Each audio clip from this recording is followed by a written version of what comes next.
Good morning, Dr. Ventura. How are you? Good morning. I'm doing very well, Richard. How are you? Doing well, thank you. It's almost summer, right? So we can't complain about that. And here we are. And it's Friday for those that may be listening to this later on, but it's very exciting to speak with you. We are joined by Dr. Iazsmin Ventura. And this is part of a series, just for your benefit, Dr. Ventura, that we have been doing on myositis, where we've been speaking to caregivers and care partners who are helping to take care of folks. We've also been speaking to patients who are bravely sort of, battling this condition. And I think it's really important that we also get the perspective of someone like yourself, a researcher, a clinician who's really thinking about this from the therapeutic side, from the management side, and everything that you're doing both around, lung disease as well as myositis. So I'm very excited to get into all of this with you. But Yasmin, would you mind just saying hello, telling us a little bit about yourself? Yes. Hi. Good morning, everyone. My name is Iazsmin Bauer-Ventura. I am an adult rheumatologist at the University of Chicago. I am originally from Brazil. I have been in the United States here for now over 10 years, which is crazy. It seems like it was yesterday that I moved to the US. I bet. So I did my internal medicine training in New York City, and I have been in Chicago since my rheumatology fellowship, and I have continued on as a faculty member of the University of Chicago since 2019. And I'm delighted to be here with you all to talk about really one of my passions and what I really see in clinic, which is all kinds of idiopathic inflammatory myopathies and interstitial lung disease as well. Thank you, thank you. Just something we share a little bit in common. So my daughter's roommate, when she was in fashion school, it's a young lady from right outside São Paulo, Brazil. Oh, Now mhm. they are very, very close friends. Her roommate and friend now lives here in the Boston area, but very exciting to hang out with another cool Brazilian person. So thank you for that. So you mentioned that you did move to Chicago to do a rheumatology fellowship, but talk to us a little bit about when you first started to kind of get interested, I guess, Dr. Ventura, in myositis and in specifically in interstitial lung disease. How did that come Yeah. So I have been really a rheumatologist in my heart since the end of medical school. So when I started residency, I really had that perspective that I wanted to be a rheumatologist.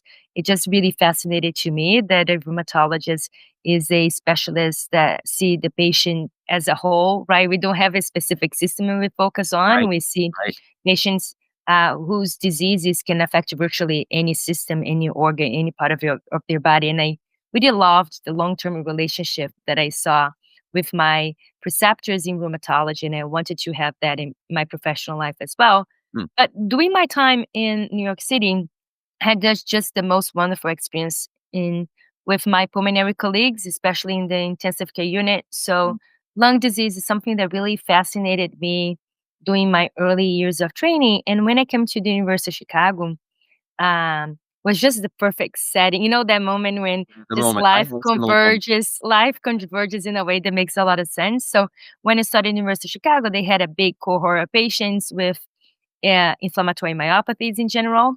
And we had a very strong group. It's Mm, one of the most active groups research clinically here in the United States in interstitial lung disease. mm. So it's just like I was just a perfect fit Kind of all for came together. what I liked and what I wanted to do. Mm, And I just had the most wonderful clinical mentor, Dr. James Curran, who has been with us for many decades practicing rheumatology, particularly myositis ILD. So it was just a very natural transition for me to to join him in mm, his clinic and to join the interstitial lung disease group at the University of Chicago. And mm, and then since my fellowship and early years doing my faculty time here at the University of Chicago, I decided I wanted to pursue, a more research focus, particularly in clinical trials in myositis and ILD as well. mm. Nice, nice. I'm so glad you did. I mean, you could have gone. Sounds like you could have gone critical care. You could have gone pulmonology. You could have gone in a lot of different directions. But Yeah, that's the beauty of rheumatology. I yeah, can do it all, do it kind all. of, but it's still as a rheumatologist. And yeah, I was very committed to the cause of of being a rheumatologist and caring for these patients. That's wonderful. I think like many people, Dr. Ventura, I didn't know what myositis was, Mhm. until, my partner Scott and I started to explore this as part of this series. I think most people can understand lung disease, infiltrate, COPD, lung cancer, interstitial, but myositis was something we didn't know anything about. Right. So can you kind of help us just, for the listeners, kind of understand a little bit about what myositis is? Yeah, so I mean, I totally understand why we haven't heard about it because it's a pretty rare condition still, not only in the United States, but across the globe. So, idiopathic inflammatory myopathies, that's the fancy term that we in the scientific community use, is a umbrella, Mhm. is a big group of diseases. And these diseases manifest most of the time with some sort of inflammation, degeneration of the muscle fibers. Mm, So most patients present with the classic muscle weakness that develops over the course of several weeks or several months, depending on, or even 7 years, depending on the subtype of myositis that they have. So they start noticing they have problems getting up from a low chair or combing their hair in the morning. yeah. It is hard for them to hold groceries Mm, or even stand upright because the neck starts to feel so heavy. mm, So the muscle weakness is kind of the hallmark of the disease. mhm. But what is really fascinating about these conditions, and again, this is true for many other rheumatic autoimmune conditions as well, is that myositis usually don't affect only the muscles. Hmm, Many other organs can be involved. So in patients with dermatomyositis, for example, we see often that's the reason why we have the derm myositis in the name of the disease that the right. skin can get these inflammatory rashes that can be very prominent and it can be sometimes the only manifestation they have.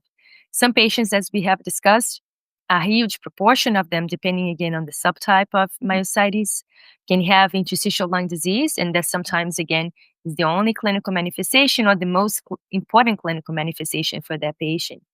And then the list goes on, sure. right? Myositis can affect the vessels, myositis can affect the GI tract. Some patients can have heart involvement. Hmm, So it's truly a multisystemic disease, but the main systems affected most of the time are the muscles, the skin, and the lungs. And again, it's an autoimmune condition, so we believe it is resultant from a overactive mm. immune system that, for reasons that we don't fully understand, kind of went rogue and didn't reset itself back to normalcy, and it started causing some sort of inflammation affecting all these organs that we have mentioned. Thank you for that. I think for us, exploring this condition and, I've just learned about, dermatomyositis, right? Mhm. To your point about how it can affect both, the skin, it can affect the lungs, it can affect, muscles. It's so important to understand that multi-system view. So thank you for explaining to us to that. And I'm curious too about how as a clinician, you now then take sort of a multidisciplinary approach, right, to how you treat this and diagnose it and care for it. Yeah. Yeah, that's really key. Mm, That's really key. I don't practice in a vacuum. right. And I am so fortunate that as a rheumatologist, I have become kind of a hub Mhm, to many other specialties in caring for these complex patients. And this is really key. So, again, depending on the clinical manifestation of that particular patient with myositis, I may get my friends in dermatology involved. mm, Right? Sometimes they help us with diagnosis when they're not really clear by doing biopsies, and they sure, can really assist me in helping treat these conditions too. They are wonderful at prescribing the right kind of topical treatment. What kind of steroid can be helpful, right. or non-steroidal cream that can be used, and they can be really wonderful in providing this extra support when it comes to treatment and diagnosis when things are not clear. Mm, Again, I am extremely privileged at the mm, University of Chicago that I not only count with a wonderful dermatology colleagues who are devoted to myositis as well, but we have a combined rheumatology pulmonary clinic. So Oh, wow. my Thursdays clinics just yesterday Mm. is my busiest day in clinic. It is what we call almost like a myositis ILD galore day. Yeah. So it is really fascinating. I share the physical space with Mm. other three wonderful specialists in interstitial lung disease, and we see patients together. Oh, wow. And patients really love that because, Really again, cool approach. seeing that patient, and then I'm seeing from the rheumatology perspective, they are seeing from the pulmonary perspective. We're reviewing the CAT scan together, we're reviewing the pulmonary breathing test together, we're Mm. reviewing the labs together. We are learning from one another. Mm. So it is really, I every Thursday I have in clinic with them. I leave back home as a better physician Yeah. just by the fact that I'm interacting with these wonderful physicians, and we learn with the patient too. So the patient is telling us how things are going. So it is a really wonderful opportunity to make sure that we are targeting the right things at the right time, and accounting for all the nuances that each clinical case brings to the office, right? We don't have a standardized prescription. We really need to take into account a lot when it comes to prescribing the right thing and treating these patients the right way. And we also get very often our neurology colleagues, right? Mm. They are very helpful sometimes when this diagnosis, quite often they can be challenging, especially if those characteristic cutaneous manifestations with the skin rashes, they are not there, when the muscle weakness is not typical, Mm. when we don't have the typical laboratory findings that we expect in inflammatory myopathies. So, hey, should we consider other neuromuscular diseases as part of our differential? So, Mm. are we dealing here with something else Mhm. beyond inflammatory myopathy? So, our neurology colleagues are just extremely knowledgeable. They're really wonderful in helping us to understand, is this really myopathy, or are we missing something else? Right? There are some other diseases that can they mimic inflammatory myopathy. So ALS sometimes, even sometimes multiple sclerosis, metabolic myopathy. Some patients due to genetic reasons, they may have enzymatic Mm. abnormalities that cause muscle weakness as well. So it can become quite complex. Sure. And my neurology colleagues are just key elements in that puzzle. When understanding those very complex cases, they are not particularly typical in their presentation. I think it's fascinating, for so many of us that work in healthcare, we talk about the need for complex case identification and care coordination and interdisciplinary care, but it often is it's not actually put into practice, right? And what you just explained to me and what you're doing at the University of Chicago, pulmonology, rheumatology, neurology, dermatology, you're actually doing complex case identification and very sophisticated care coordination. So I commend you folks on that. That's outstanding. Yeah, it does require a lot of energy, Yeah, a lot I of bet. support. Again, having the commitment of all these providers to work together Mm. and discuss, and having taken the time to hop on a phone call, exchange several messages to try and to understand, bring these patients together in clinic. So it is not an easy thing to do, Mhm. but it's extremely satisfying. Mm. It's very satisfying not only to the patient who's asking for, answers, right? But Right. it's satisfying to us because they're feeling that we are providing the best care possible to the patient. There's nothing like it. I bet. I wanna talk to you a little bit about some of these advances that we have seen, the promise that some of them hold. I'm specifically thinking about IVIG, for example, Yes. Dr. Ventura, but there have been some recent advances in myositis treatment. Can you talk a little bit about, where you see some of the most promise and the most hope in some of these therapeutic advances? Yes. So, I am again extremely remember like sometimes again life puts you in the right time, Right. the right place. So I am extremely privileged that I'm seeing, and I am in the myositis community doing this boom of possibilities. Mm. Not that long ago, when I started my training, none of these current treatments that we are using or we are probably going to be using in the near future were at all available. Right. Okay, so you mentioned IVIG. Let's Mm. start with IVIG because I think this is a wonderful Mm. story. So IVIG has been used for the treatment of myositis, particularly dermatomyositis, since the like early 21st century. So Mhm. Been around. it's been around for quite some time. Mm, It's not a new treatment. mhm. But until very recently, after a publication in the New England Journal, so one of our main journals in medicine, that Dr. Rohit Agarwal and his team, they published a prodrome study that again confirmed what our suspicion has been for the longest time, Sure. that IVIG, it is a very efficacious treatment for the treatment of dermatomyositis, Mhm. and it is usually very well tolerated. Mm. And that has opened the door. And the reason why these clinical trials are important is because they allow us to knock the door at the FDA and say, hey, we have a medication that works, seems to be doing good for our patients. Let's get it Move approved. it. Yeah. And that's key Right. because then insurances approve it. Right. So back in the day, when I started practicing, um, um, I look young, but I have been doing this for a little bit now. So when we started practicing, was kind of was really difficult to get IVIG approved for the dermatomyositis patients. It Sure. really was. Most of the time, it required that peer-to-peer evaluation. That takes time.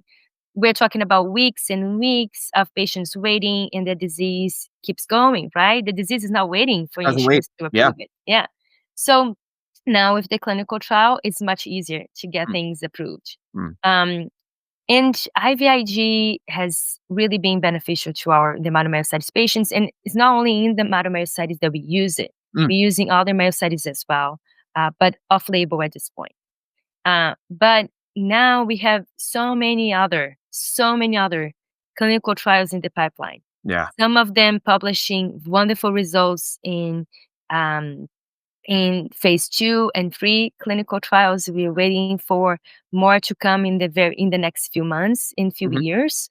So the armamentarium of the rheumatologists and the dermatologists and the neurologists who care for these diseases is going to increase tremendously. And that's really wonderful because that opens the opportunity of us again treating patients with all their complexities, right? Trying to understand which medication works better for any specific patient depending on their clinical manifestation, and most importantly, having the FDA to to back us up, and so we can get this through insurances. Mm, Um, and this is mostly in the dermatomyositis. mhm, We are having other trials happening in necrotizing myopathies. We are mm, hoping again that some will be more often as well happening in antisynthetase syndrome, mm. which is another subtype of inflammatory myopathy. Now that we have a upcoming classification criteria for antisynthetase syndrome, clinical trials will come for this condition as well.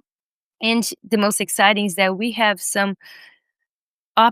are cautiously optimistic about other clinical trials coming as well in inclusion body myositis, which is a one of the most common subtype of myositis in folks older than 50 years old, for which we have no treatment that has been approved or shown to be helpful. Wow. And there is the Picuro clinical trial just finished enrollment, and we are hoping, with our fingers crossed, that the outcomes will be positive, and that will make a huge difference. That will be really um, that will revolutionize the way we treat patients with inclusion body myositis. Hoping again that the outcomes will be positive. Yeah, let's hope so.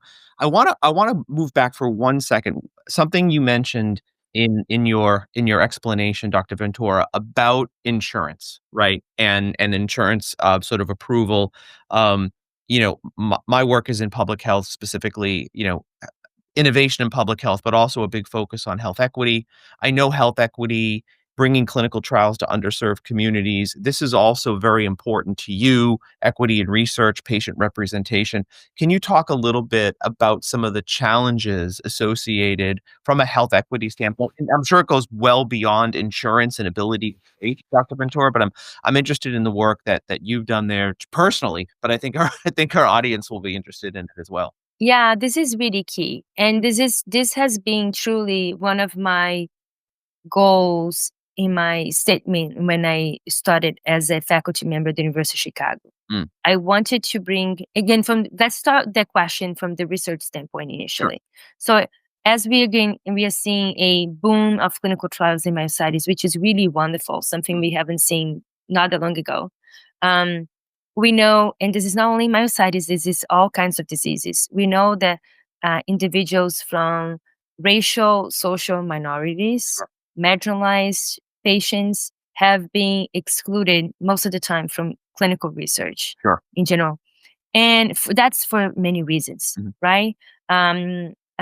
Unfortunately, we have a bad history in this country of patients being exploited, like, um, Yeah. for research purposes, right? Sure.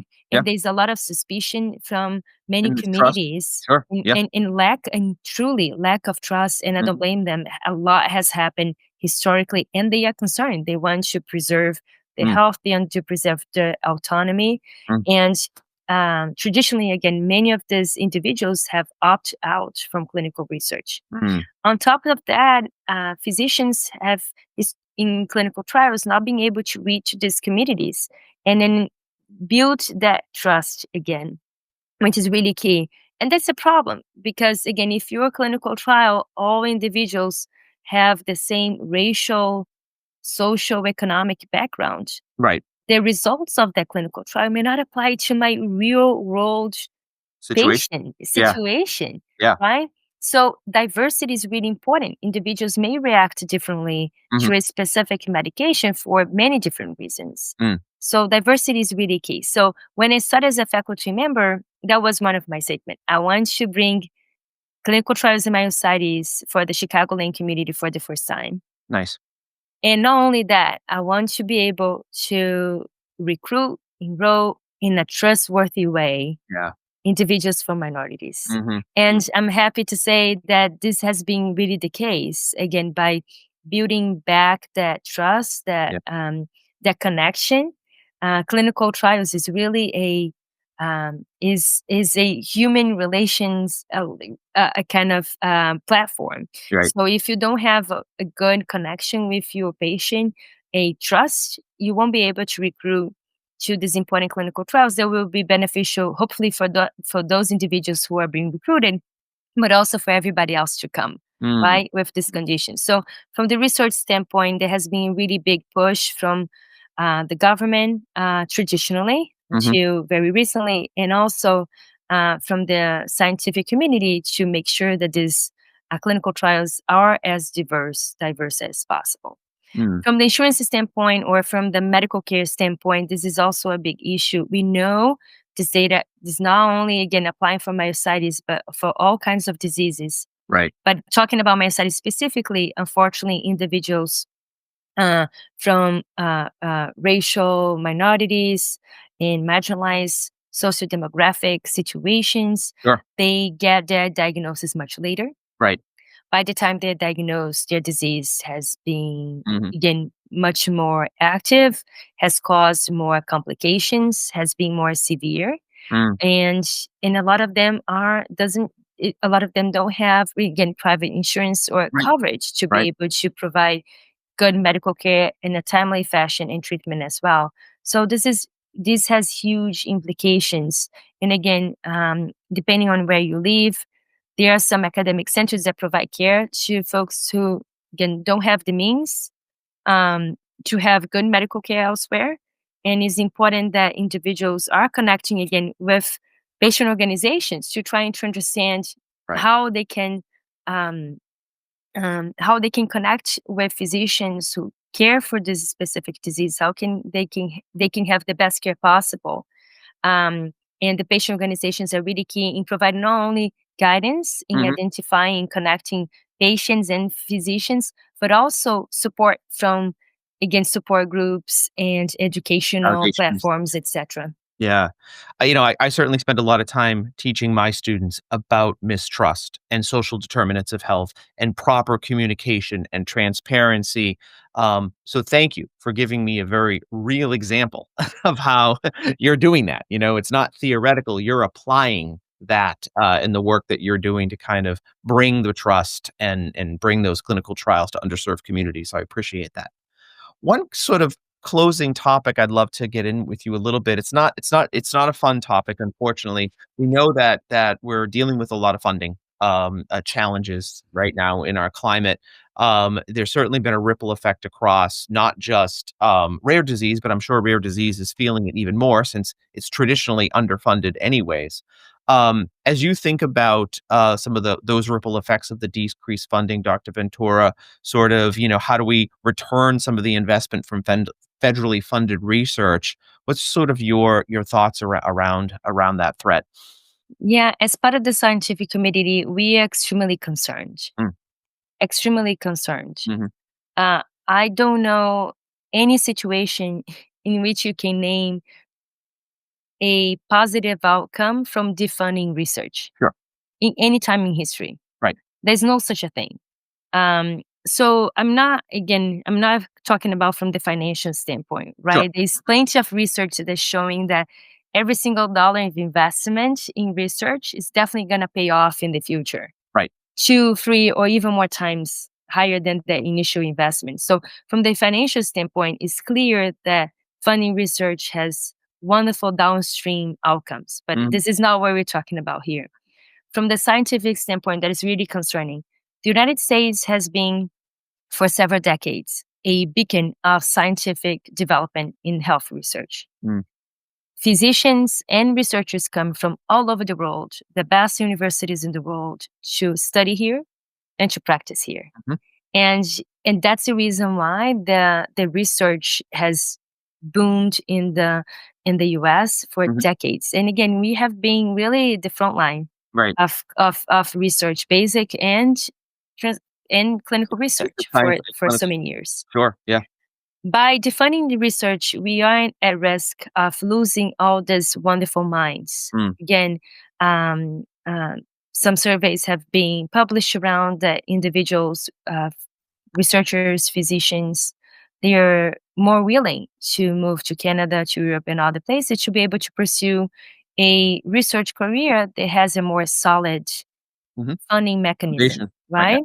Absolutely. How can you practice such an important how can you practice research and Mm. this being part of your life if you don't know if you're going to have Yeah. Fun. money to pay your lab, your Yeah. technicians, Yep. to support your, again, your model. It is really impossible, Sure.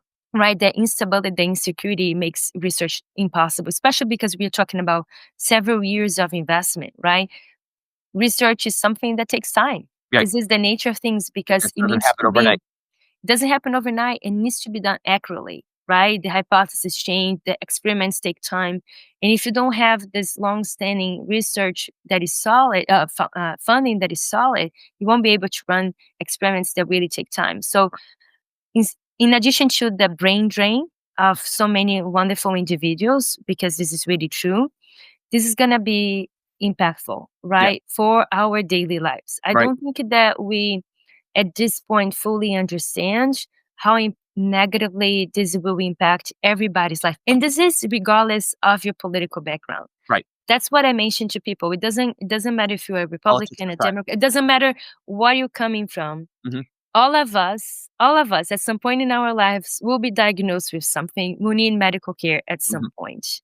And um, especially the ones with rare diseases, if research is not being done now, this will have implications to when all of us will need the medical care, the medical